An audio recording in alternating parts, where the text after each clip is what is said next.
Man is absolute lord of his own person and possessions, equal to the greatest and subject to nobody. Like, something has to happen, and something has to happen in a big way to change it. Disloyalty and anarchy must be crushed out. And I'm wondering why and why now? It was started by a chap named Klaus Schwab. It's a veritable who's who of people you should actually be very concerned about.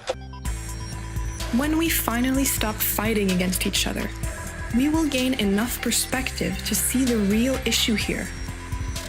Now, one might say that the issue is the king of the empire, the corporate elite that is enslaving humanity. But even that is thinking too small. What is the life force of this system? Is it the small group of people calling the shots at the top of the pyramid? Or is it the 7 billion strong army of people complying? That is us. That is humanity. We do it because we want to keep our jobs, because we want to survive. But we only have to struggle to survive if we comply with a system that keeps us in isolation and competition. Corporate media receives 2/3 of their broadcast and print content from public relations and propaganda firms.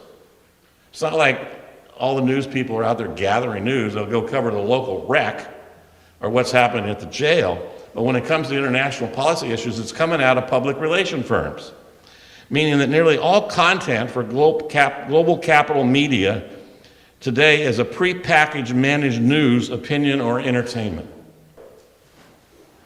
The overall messages are the encouragement of the continued acquisition of material products and consumption, expanded desires for a life of luxury, fear of others, terrorists, criminals, threatening people, the support of police states, the acceptance of permanent war on terrorism, and the equation of private corporations as an essential element of democracy. Wars throughout history have been waged for conquest and plunder. The feudal barons of the Middle Ages, the economic predecessors of the capitalists of our day, declared all wars. Robber barons can get ever richer.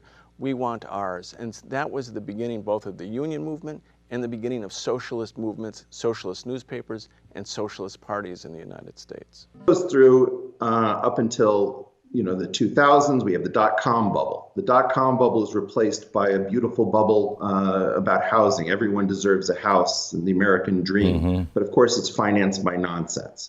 This is called the Great Moderation by the supposed grown-ups in the room, and they simply help themselves to the profit. In other words, we're protected up until the point it becomes everyone's problem, and then it's not our problem anymore. And this is what a society structured on individual rights accomplishes. Live and let live, as the age-old adage puts it. If you lent money to a government and they didn't repay you, then they would never get any more money. And they always needed money for wars and for to build Versailles and so forth. To be a king means you spend a lot of money. You're a big spender. Also in terms of changing our mindset. And here, what is at the forefront is to create a new model, a new concept, a new definition of capitalism.